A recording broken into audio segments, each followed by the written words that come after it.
And this question is for Paul.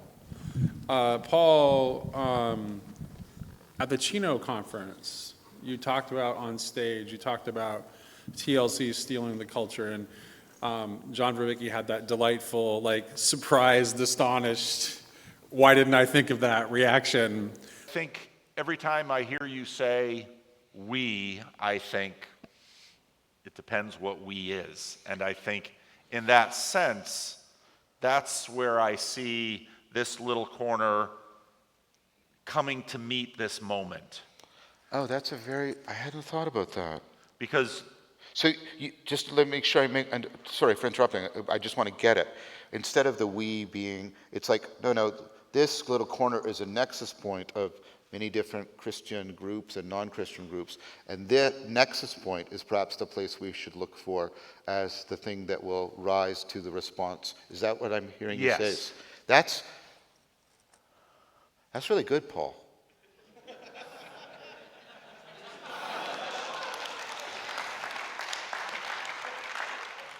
And that's what I hear when you say, this is how this little corner should steal the culture, because it is the we-ness of even these Christians that can't figure out communion together, that have figured out a way to at least have a conversation across things that people have shed blood over in years past. No, sorry, I'm not saying no. Sorry, I mean this as a compliment. I should have thought of that. Like, that's really good. That's really good. Like, and that project and the stealing the culture, this little corner is a better place to look for the kind of spirit and the kind of theology, as I'm talking about it, that we're going to need to address this. And that is commensurate with the stealing the culture, which helps to address the Moloch part of the AI. That's brilliant. Like, I'm sorry, it's not flattery. I'm just being seized by it. That's really good. Taylor, we should note this. This is really good. No, but it's like you can tell when it's a really good thing when you go, of course, afterwards, right? And it's like, that's what I meant with, why didn't I think of it? That's a really good answer. I'm sort of in aporia right now. I mean, you said lots of good things, and I mean this as a compliment. That's one of the best things I've ever heard you say. I really appreciate that. I think that's a great, that's a gem. I'm thinking, thank you. Are we out of time? To that, and I just wanted to ask you, what part of that vision do you think Estuary plays? So.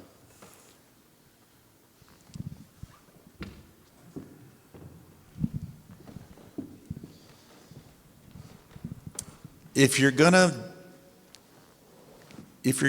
commit a theft, do you tell the person you're robbing you're going to do it?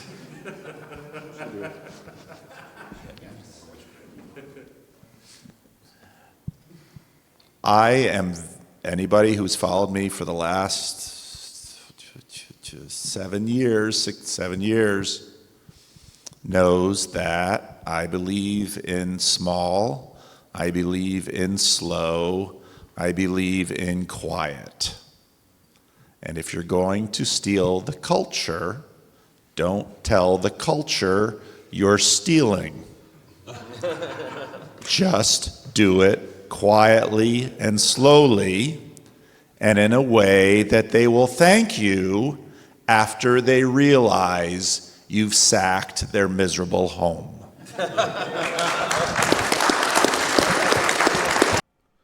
Hi, this is Paul, and this will be the last of the videos from the Northwestuary.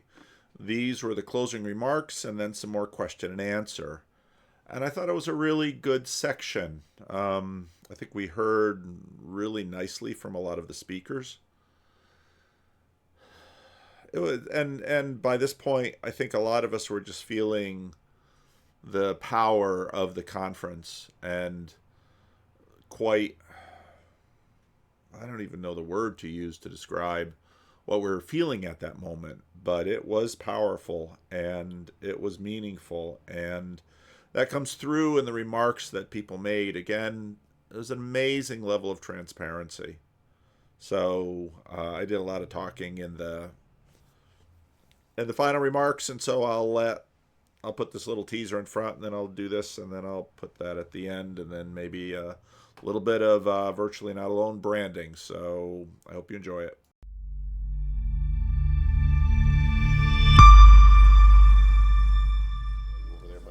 So what are we doing? Closing remarks is what I've been told. Closing remarks. You start. Okay, I'll start. I've had an amazing 2 days, and I don't know, I have to say, we've had both the plenary and the estuary have been outstanding. And I know the plenary has been shared because we've all been in the room, but I only know my little estuary room, and I know all their names, and I see them out there. And a couple of them I knew a little bit, but the rest of them I didn't know at all. And wow, if everyone else's estuary experience was like, it couldn't have been. So, but thank you for coming, and thank you, Nate, for not making a conference where it's all about the stage and little things in the back. But it was really astounding being together with you people in this small group. So thank you.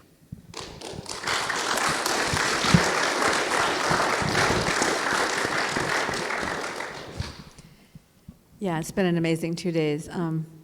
I just love every single one of you. I'm so thankful for the thoughtful way that you think things through, because you each have this unique perspective, unique world that you're living in, and you're bringing the glory that is in you into that world.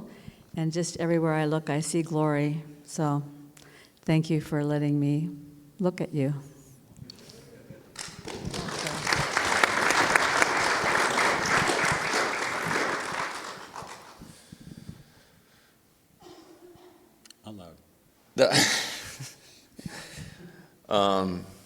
Yeah, thank you all. I was just thinking of like how astonishing and how beautiful it was that there was so much willingness to bravely be very vulnerable. From this morning, Nate's "I might die and I love you all so much," which I think like encapsulates everything this is about. Like, we're all gonna die, and we are going to die, and we love each other so much. And to Rafe, and his wife, your wife, it was like a miracle. And also that capacity to be that way is must be there, It's it was so, here we showed up and it happened, and that was amazing. So and then the estuary groups is on every, I'll say the word fractal because that's the, on every level. You guys like that word around here. Yeah, it was amazing. Thank you all so much.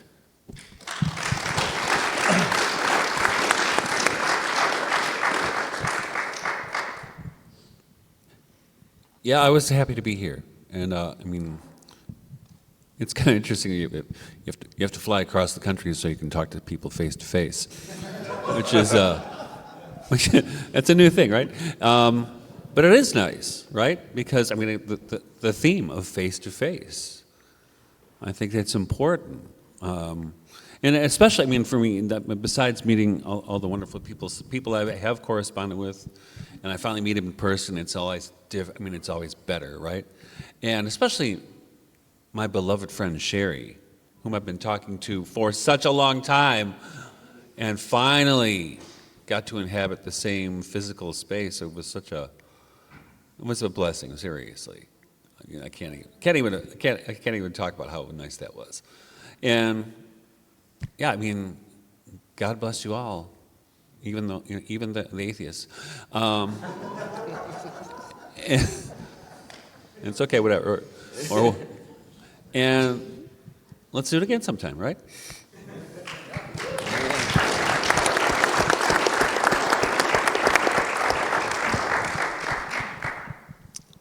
Somehow I find myself at the end of this. It's been beautiful. It's been a really, really powerful experience. I've been working on sharing the story that I shared for a while, and I think it means a lot to me to have the chance to do it, and to see the way that people respond in real life.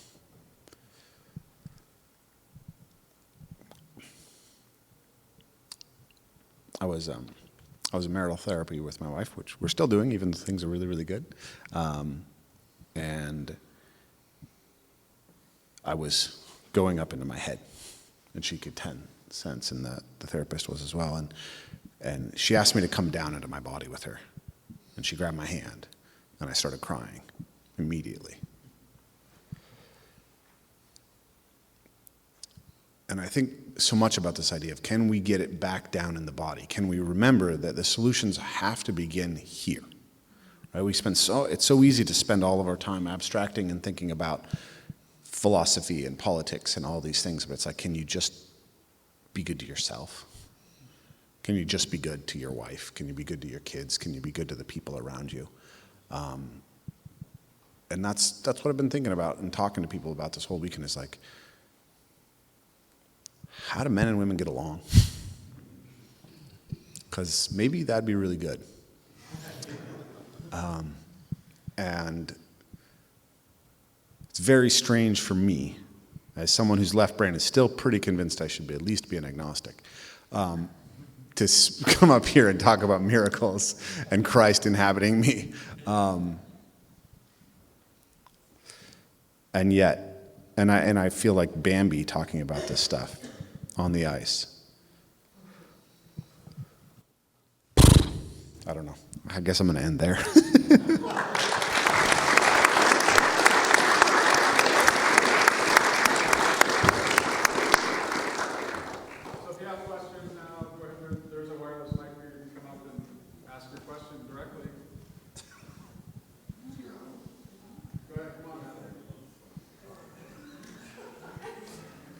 I don't want to hear anything about Fountain of Comfort. That was not me. Y'all, I got out. Trey. Trey. Yeah. Hello, I'm Matthew. I believe Graham and Rafe both mentioned or gestured towards a mystical experience in their talks or through this weekend. Can I get perhaps one, or if all three or two of the other panel members, to go into a mystical experience they have perhaps? Miracle, mystical experience, what? Mystical experiences. If you have. You want to hear ours? Yes, please. Well, actually, the poem I read was one about the blue god, which happened when I was 23. And speaking of John Vervaeke, when he dropped his Hermes vision thing a few months ago, and he was getting all this pushback, that's when I reached out to him and said, John, we have to talk about my podcast. So we talked about Hermes, we talked about what happened to me. And the thing is, and actually one of the things I talked about with John is how those things, and I think this is true, come clothed in not a language we know, but a language we can at least relate to. You don't have to understand it, right? And I don't know what it means, but you accept it, right? And don't overanalyze it. And I hadn't thought about it in years until last summer when I was out in that meadow trying to cut down some hay for my starving cows. And I was like, yeah, remember that? Yeah, it was kind of like, and I just started thinking about it, right? And it all came back, and I told my wife when I went in the house, after I wrote the poem. She said, didn't you write a poem about that a long time ago? I said, yeah, but this is a different one. I had to rewrite it because I needed to get the space to think about it. And there's no explanation in the poem. Just, it's not even made a big deal about it. But what does it mean now? is always already happening. And I think those kinds of things are common to people.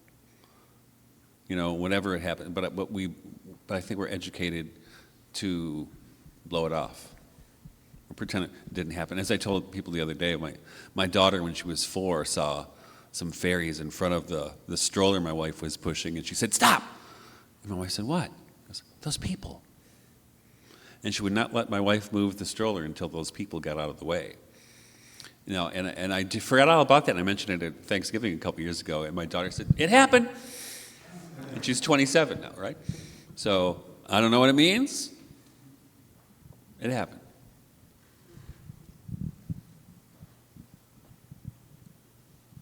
I haven't seen any fairies, although I would love to. When I was a little girl, I used to take acorn caps and fill them with honey and put them in a little shell and put them out under the trees for the fairies to eat. But I have had 4 or 5 experiences in my life, and it seemed like they always came at times that I was in need of deep healing without even really knowing sometimes that I was in need of deep healing, or I was right in the midst of some catastrophic circumstance. And in those times, one time it was before I became a Christian, and the other times were after I had calling out in prayer, crying out in prayer, and I don't know how to describe it. Maybe some of you have experienced it. It happened one time when I was in worship singing Victory in Jesus in a little country church. I don't know if this sounds weird and gross, but you know those pictures they show people standing there and this light is pushing out of them like that? You've seen that, right? This was like the light was pouring into me, but I couldn't see the light, but I could feel the light pouring into me, and it was so powerful. It was like an orgasmic experience, but not sexually orgasmic, all through my heart and body and arms and fingertips and my head and everything. It was just this penetrating, powerful washing over of love and healing and measurement and judgment and reorienting and joy all at once. And I don't know how else, I don't honestly know how to put it into words, but it's only happened 3 or 4 times. I learned not to expect it or look for it, because why chase that, you know? That's his, when he wants to give that gift, he will give that gift. So that's my story.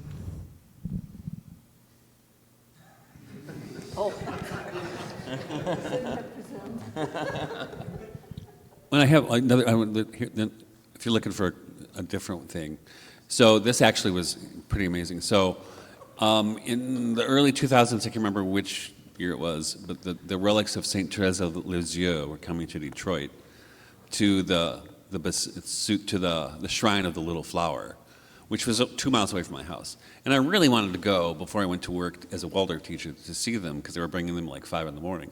But at the time, I was not a big morning person, you know what I'm saying? And I thought, and I set the alarm, and you know, you're a Waldorf teacher, you're exhausted all the time, and you have a bunch of little kids. But what happened is the weirdest thing. I had a dream that Saint Therese I was dreaming about Saint Therese, and she said, "Réveille-toi," which is wake up. And I woke up, and it was 5 o'clock or whatever, and I said, "I'll get in the car." And I drove down, and I'm driving down to where the church is, and even a mile away from the church, every parking spot was taken. I'm like, this is never going to happen. I turned the corner by the church. I was like, maybe look it up. There was a spot right there. I parked. And I go into the church, and they're bringing her relics right in front of me. I'm like, wow, this is wild. and I was overcome with emotion. And then a couple of years later, maybe 5 years later, my family and I went to Mass there. And in the narthex at the church, there's like the history of the Shrine of the Little Flower. And they all photographs and stuff. And we're looking around. I wasn't really paying attention. And one of my kids is over looking at the photographs. Goes, "Oh my gosh, Dad, it's you!" Because somebody took a photograph, which was pretty funny. I was like, well, I guess I had to be there.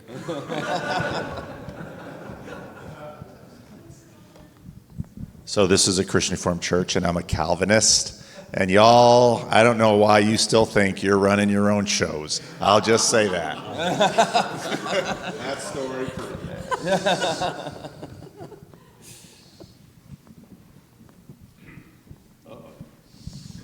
It's about to get serious, people. Hey, guys. Thank you for everything. I was just wondering for the folks who the Estuary protocol was new for, what's your kind of takeaway from that? And is that something that you think might be a tool that we could use moving forward where we go and the places that we live? I don't know, it's a weird question. Estuaryhub.com. Good job. It was totally new for me. And after the first session, I went to Paul. I said, thank you so much for this estuary concept. It's like group 7. Forever.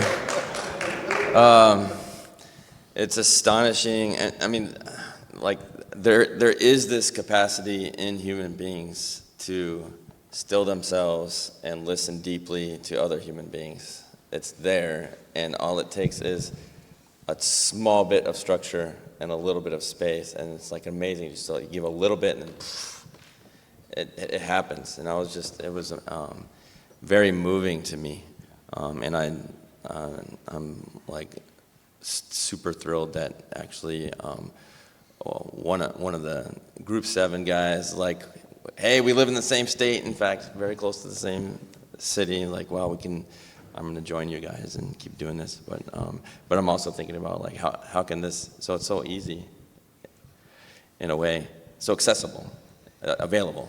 You know, that's part of this.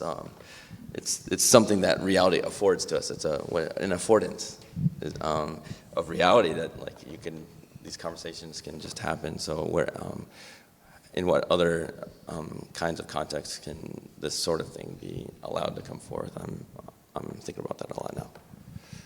I was in group 6, and I just want to know, who is that group next to us with doing all the laughing? That was 7? Okay. Because you guys they were having so much fun over there. We were. That is correct. We were having fun too, but you guys were. I thought Bill Murray was in your group, you know what I'm saying?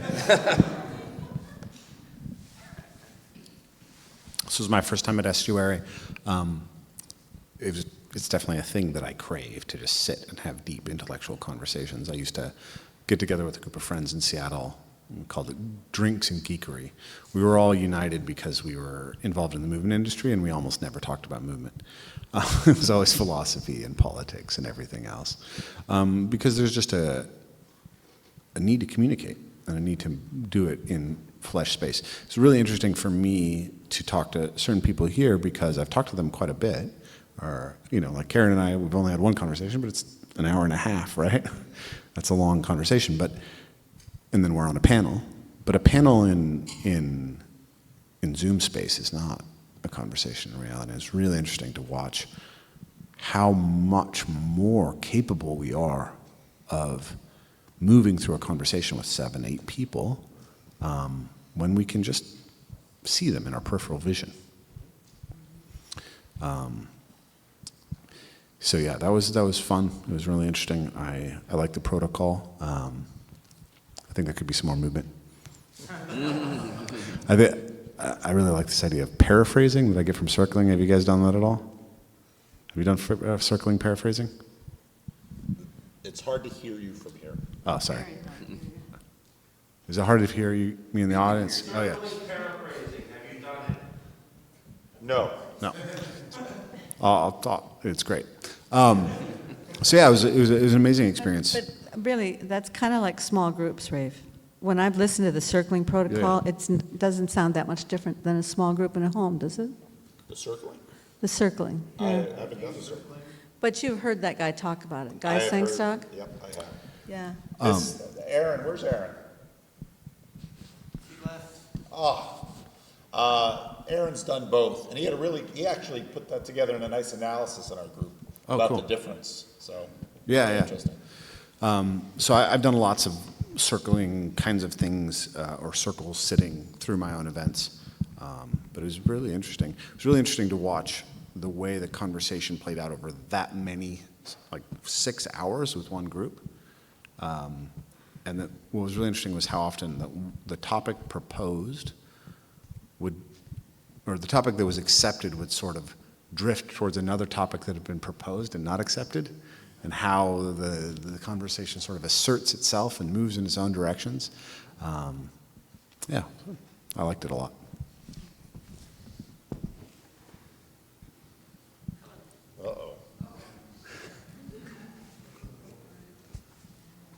Hi, everyone.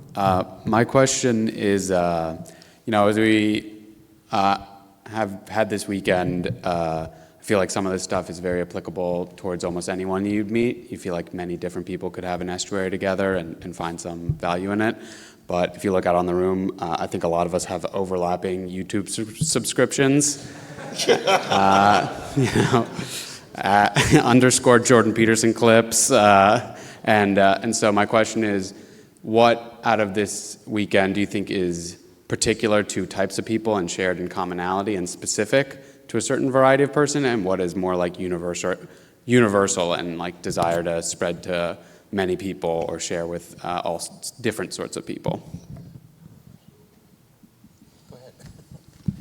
Go ahead, Karen. Why are you looking at me? I could only hear half of what he said. I can paraphrase it for you. I think you said to look at two sides. Some of what happened here would be applicable basically to the people that have self-selected to come here, and some of it would be applicable to anybody as we move out into the world. Did I get that right? Yeah. Okay.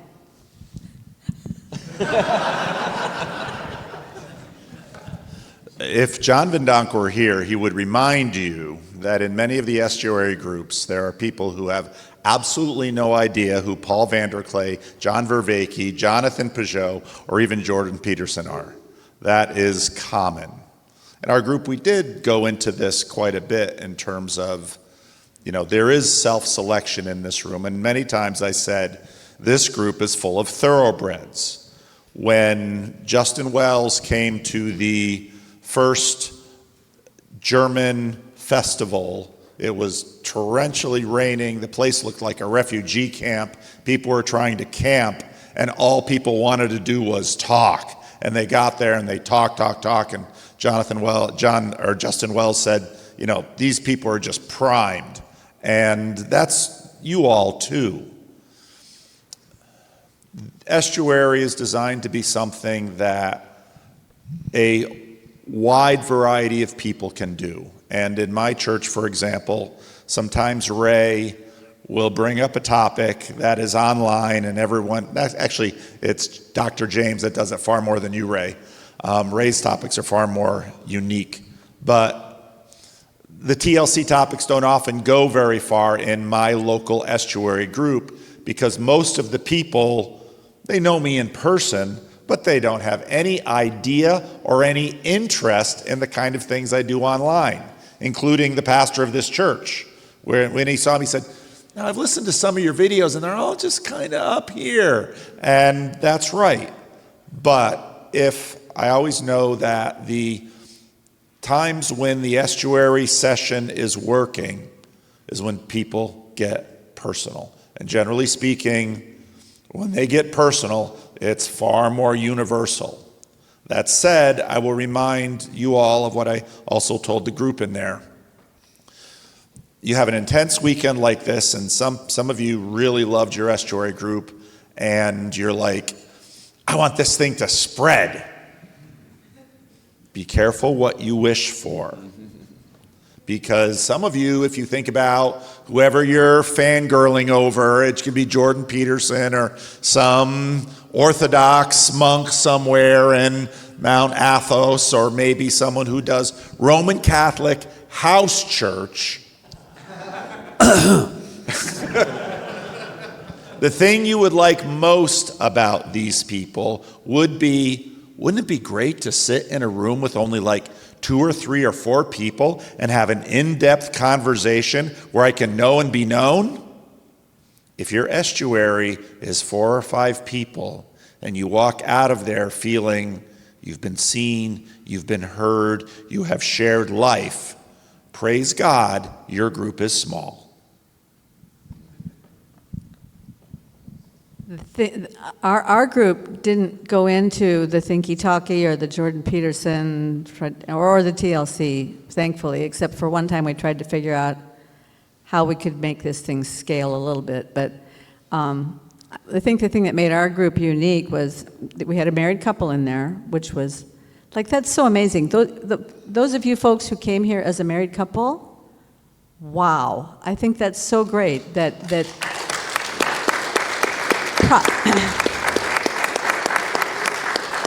probably only one of you is really into this thing, and the other one came because they love you, and that is beautiful, right? But then in our group, we also had, some single guys, some married guys, and from all different walks of life, and from all different idea bases, and to me, that's what makes it really work and allows you to go deep and fruitful and really be able to bless each other with some kind of listening and understanding, and we had a great leader in Doug. So anyway, I think that's what's applicable broadly. I love when everybody starts talking about the corner because these are our peeps, but it doesn't translate. It does not translate. And I've met 3 people here that knew nothing about the corner, and they came here. Like, more power to you guys. Wow. You didn't know anything about Jordan Peterson or Estuary or anything, and you showed up here. So, yeah, good stuff. I just want to say that I didn't know what TLC stood for till this morning. And I said, oh, that's what yeah, okay.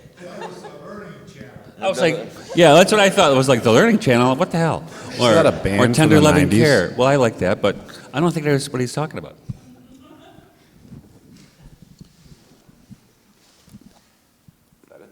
I think, so when we did our first round of Estuary, and we were asked, like, what is the topic you want to put on the table? The first topic that popped into my mind was the connection between ecological psychology and metaphysical realism. What? I've been thinking about it a lot, but I was like, nah, let's not do that. And yeah, of course, it got really personal, and it was great. And we've seen this through the events. Really, for me, it goes back. I'm a pretty intellectual person. I collect a lot of facts and figures and things in my life. And when I started teaching, I would try to reinforce the lessons through, like, statistics and studies that I'd done. And you could just see that it kind of washes over people. And then I started to share personal stories from my life, and all of a sudden people's eyes start shining at you, and you're like, okay, well, that's interesting. That's actually what got me interested in Jordan Peterson, was like, what the hell is happening? How do I get better at it? And what we've discovered over years of teaching the events is that I think that we live in a culture that is both extremely excessively socialized and incredibly deeply starved of intimacy. And so this is an invitation to intimacy. And that's something that does translate to every single person. There's nobody who doesn't want to be known. There's nobody who doesn't want to be listened to deeply. And they may not have any clever ideas about metaphysical realism or affordances and constraints, but they have a life. They have pain, and they have joy. And they're desperate to have someone who can hear it. And almost always, if they can be heard, they're going to want to hear too. And that, I think, is the most scalable thing and probably the biggest missing quantity in the modern world.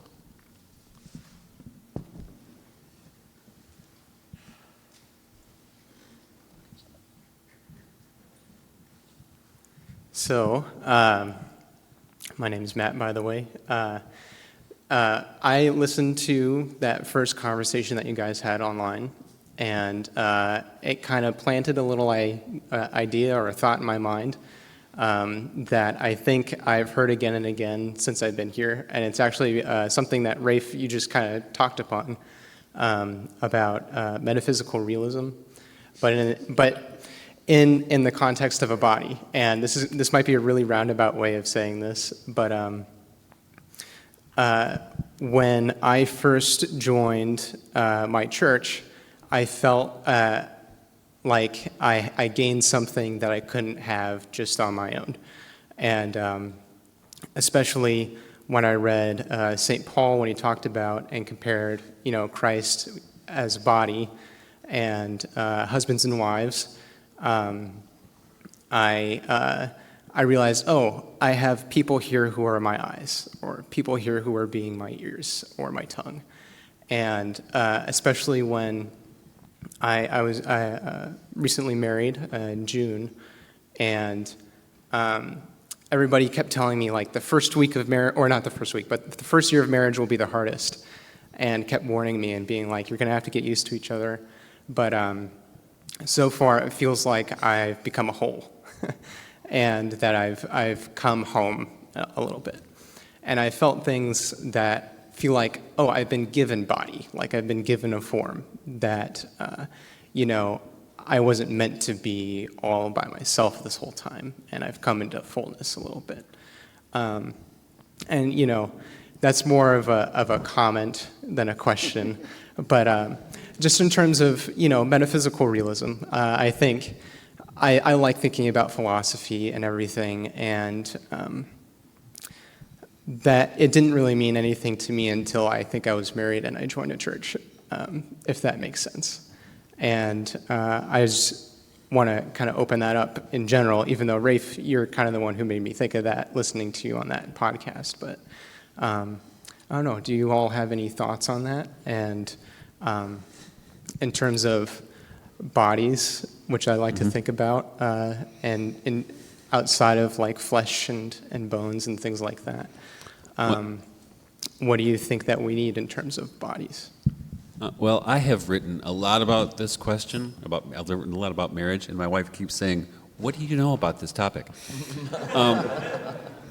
And Paul will back me up here. And the first year of our marriage was, it wasn't. There were a lot of good parts and bad parts, but people ask me what marriage is like. I said, well, the first 25 years are the hardest.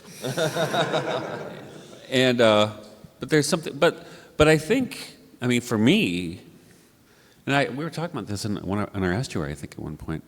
Or maybe it was at the barbecue. I'm still on Michigan time, and all things are blending in my imagination. But that marriage, the world is a wedding, according to A.L. Alchin, right? And the structure of the universe is nuptial. So, and I was actually... I think still one of the remnants of a greater age, I think, that we still maintain in our culture is at a wedding, when the bride walks into the room, everyone stands up, which is, but that talk about metaphysical realism, right? It's not only acknowledging the bride and the marriage about to take place, but it's acknowledging the marriage that is always already taking place. I always tell my kids, I said, look, the Bible starts with a wedding and it ends with one. And everything in between explains it, right? And of course, Jesus' first miracle in John is at a wedding, right? So don't forget that.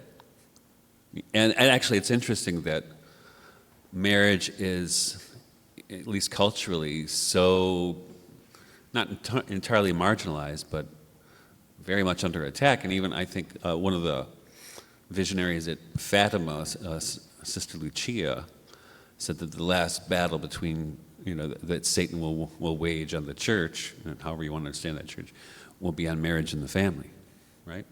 And you are here.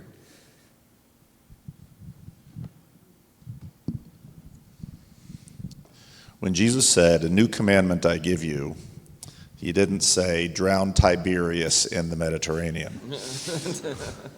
He said, a new commandment I give you, that you love one another. And one of the things that we talked about in our little group, our little estuary group, I guess I've been doing ministry 34 years now. And I've been doing ministry with Haitians, with middle-class people, with homeless people with almost every conceivable problem you can imagine. And if you wanted to, like we like to reduce things down to very, like 1 or 2 or 3 things. One thing, it's the capacity to get along productively with another human being. And that is marriage. And I talked in our group, and I mentioned it here on stage, I believe, that I think any kind of productive community has to have an element of the involuntary to it. And that is exactly what marriage is. Someone asked a question about, I often get questions about, well, my church is blah, blah, blah, blah, blah, and should I stay or should I go, and what kind of church should I look for, all of those things. And I always remind them, you can shop churches, but after you're married, shopping spouses, not so good. Marriage is a joy. It is a picture of the union between Christ and his church. It is an image of the union between heaven and earth. It just keeps scaling along. But it is also a discipline. And if you can learn to do that, you can learn a whole lot more in life. And even if you don't know what metaphysical realism is, again, part of, Chad the other morning, if there's one video that I think I've heard most people say, wow, this video that Paul made was really important. It was the video about how so often it is the unsophisticated Christians that outshine those of us who know terms like metaphysical realism. Because you see them, because they know how to love their spouses, they know how to love their children, they know how to love their neighbors as they love themselves. And Christianity in many ways is just that basic. And for many people, if in fact you are fortunate enough to have another human being do the absolutely crazy thing of saying, I will stick with you until death do us part, you are entering something that if you submit to it, can teach you the world.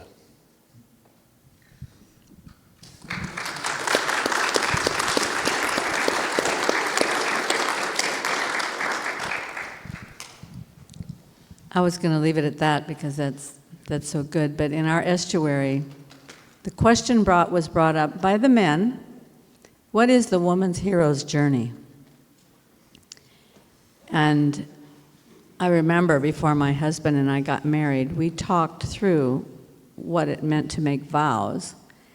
And one of the things that we talked about was the risk that each person was exercising in making a decision to get married if divorce is never an option.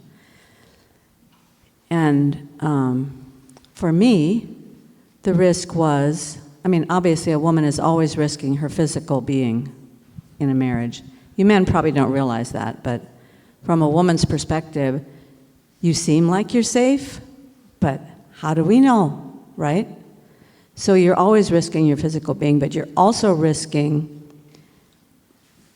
your career and your home and everything else. Because from my perspective, if my man who said he was going to provide a living for me and a home for me so that I could raise children, if he needs to move across country for something, I'm going with him. But that means that part of myself and my identity is at risk, right?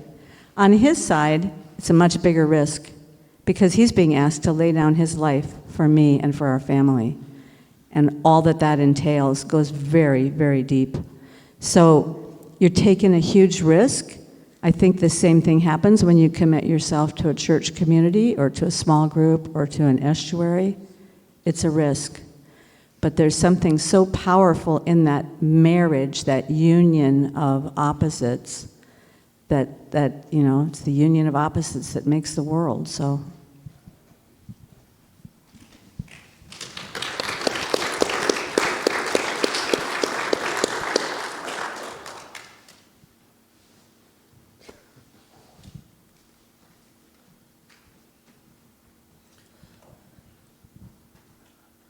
My question is basically what themes came out of your small estuary groups? Because I have a feeling that we were all talking about very similar things.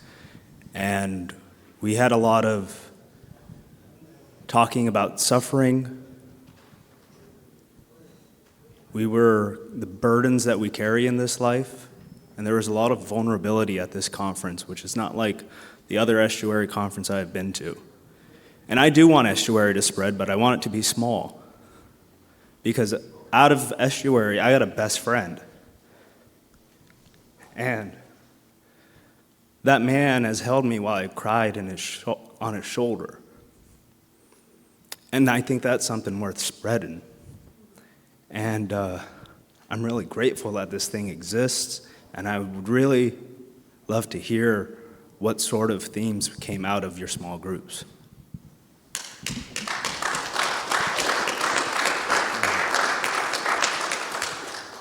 I'm going to start so I don't have to finish.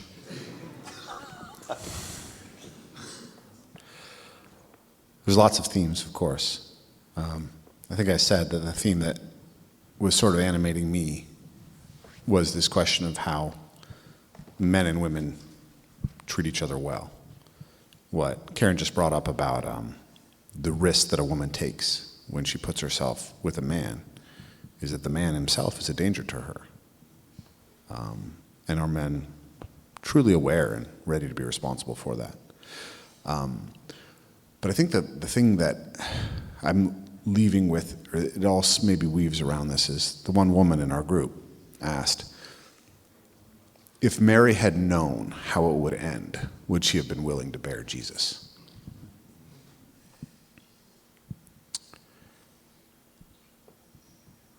And I think about that, and all the themes are death, birth, love, how we come back together as a society and thrive. And I think about this question of how to show up in the culture in such a way that women can make the choice that Mary made, and that men can be the type of men who can stand beside women such that they feel safe to make that choice.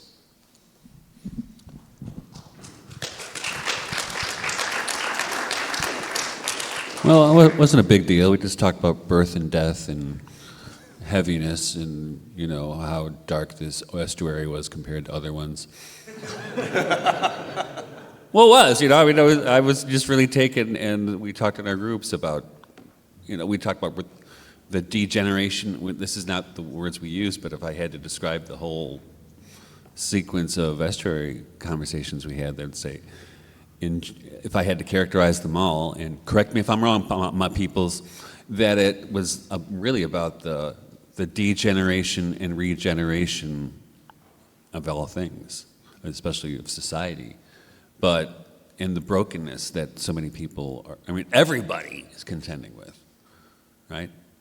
It was interesting, because the last estuary I went to was a year and a half ago in D.C., and I don't remember it being so darn heavy. I was like, whoa, this is heavy, man. But it was beautiful, though. It's beautiful because, I always tell students when I teach philosophy, philosophy is really just dumb. It's really just asking really dumb questions but you realize they're not so dumb after all when you try to answer them, you know, and that's what we were doing. I mean, and I would not call what we were doing philosophy, though I would call it a pursuit of wisdom, you know, because philosophy, you know, philosophers, they start to drive me nuts after a while, but the pursuit of wisdom is in a truly human way is what I really saw. But contending with birth and death is part of that, right? The things that we in our culture outsource for the most part, you know? And how even at death, I mean, very often at death, you don't get to see a whole lot of death. I mean, up close. You see it on TV, or you see those drive-bys where people throw a stuffed animal out the window of their car. They hope it lands where the person had an accident, or in front of the house where there was a fire. But nobody actually contends with it, right? And I know this because my mother died a couple of years ago, and most of us were there, and we read the funeral service because we were like, at the last minute, my sister said, Mike, Mom's dying, let's read something. I'm like, what do you want to read? So I just happened to have the Book of Common Prayer right there, and I said, I'm on page 3, let's do the funeral service. And there's so many beautiful readings in that service that we read, but you really felt something beautiful happen. And we prayed her into heaven is what we did. And it was I would call it a peak experience for me and for my sisters who were there, and my family and my kids. So, and that's less and less something people experience, right? And especially during COVID, how many people were robbed of that experience, you know? And I was talking about my grandfather in Ireland when he was a kid. They would do the wake in the house, which is really where it should be, because it's the economy, it's the oikonomia, right?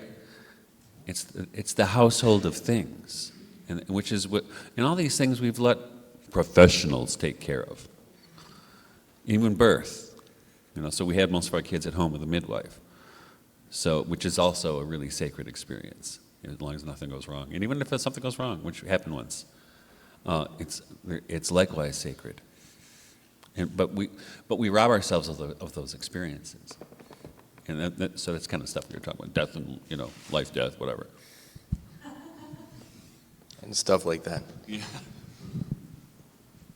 I think we kept coming back to more, in one way. We were sitting down in our Estuary group. We were very funny, but we were also very emotionally raw and full of deep feeling. We kept coming back to the question of home in one way or another. That's where it started, and I think it kept coming back there. I'm building a house very slowly, I mean with my own hands, timber frame house, and meanwhile, me and my family are living in the basement of someone else's house, you know, and it sucks, you know. I know it's great, it's wonderful.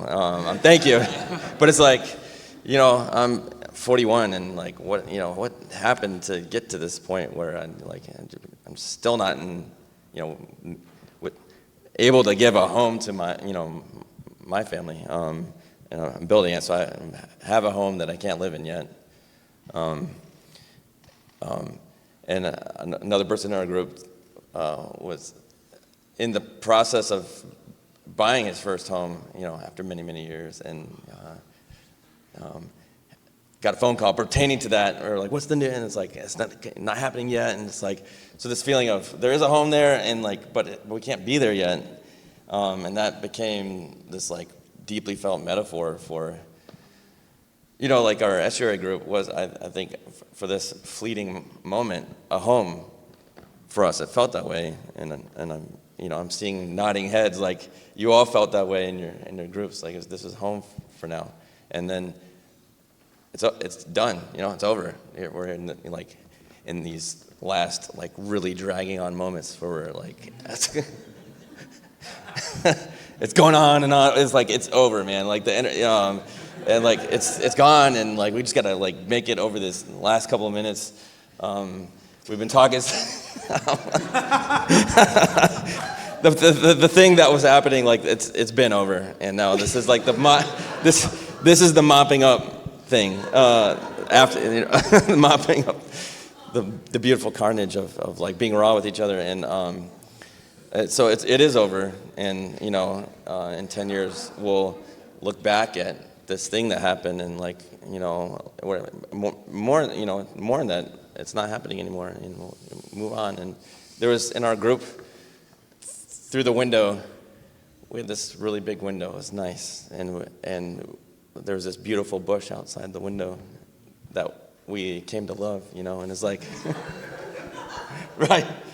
It was like, and posing this question of like, God, this bush that we love is like, will pass away, and give way to something else, and like, there's all these beautiful blades of grass, but they're, it's all ephemeral, and like, we want to hang on to that, but you can't hang on to it, and like, this like Buddhist idea that everything's passing away, like that sucks, that's not satisfying, and then Nate said exactly like the thing that we were trying to say, like everything good God will remember. Like, yes, we want that, and we love you too.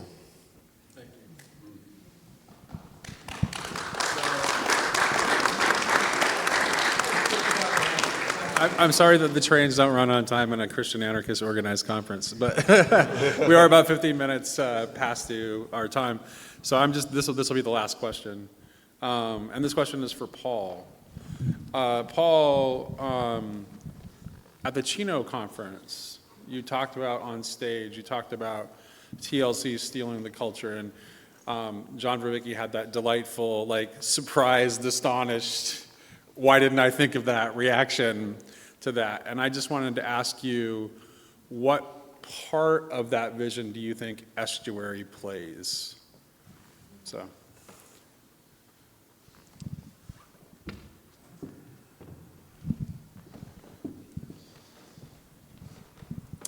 If you're gonna commit a theft, do you tell the person you're robbing you're going to do it?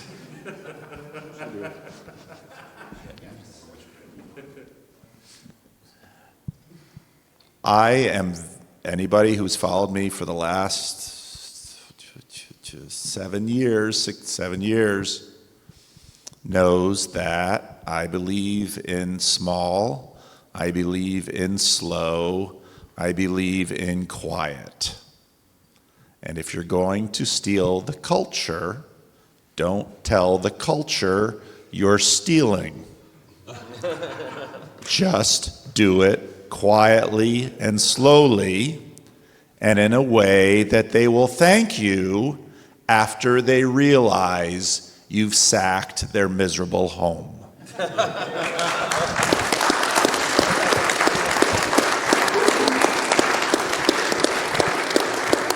So I know Nate had said that there were no questions, but I don't ever really listen to him anyway. I'd actually just like to, mercifully though, just come up and make a statement rather than a question for everyone.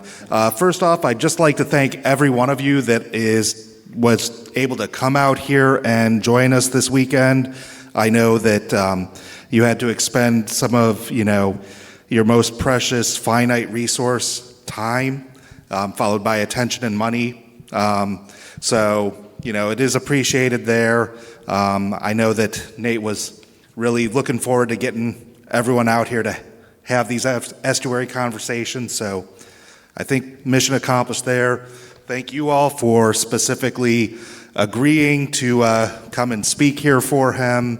Couldn't do it without you guys. And to Paul especially, thank you for cultivating the kind of space where these sort of things can grow, even if not intentionally.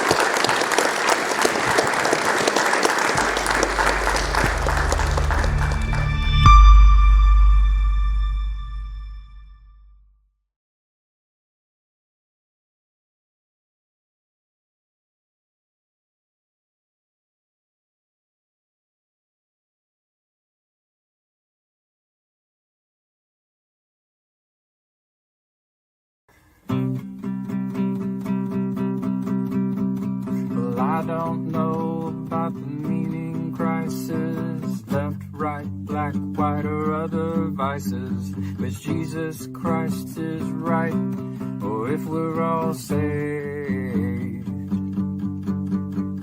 From my perspective, our propositions participate procedurally, running in circles. We're in body, we're in the age of decay. Symbolically speaking, the reapers are reaping, them damn egregores are whispering sweetly. We're all NPCs in the belly of the beast. Red pill, blue pill, bread pill, Mars Hill, or DMT, or whatever you feel.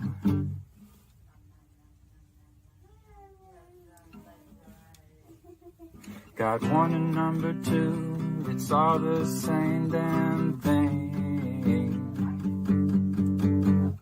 So clean your room, repent on Zoom, ontology for dummies, a bird's eye view. 'Cause if you really knew, could you really even say? Totally depraved, all totally saved, a total disposition from the bed we all made. Or is it the elect, or are we just insane?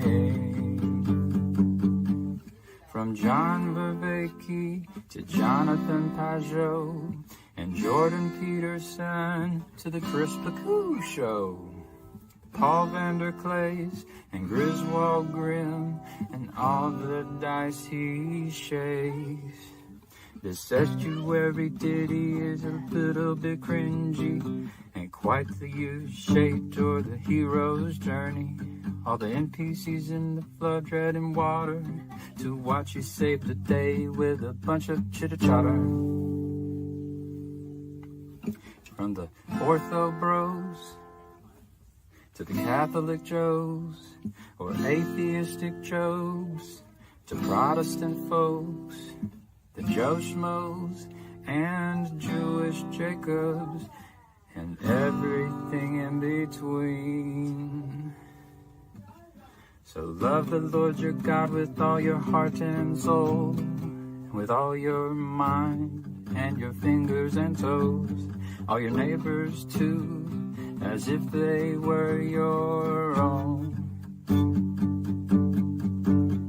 So love the Lord your God with all your heart and soul, and with all your mind and your fingers and toes, all your neighbors too, as if they were your own.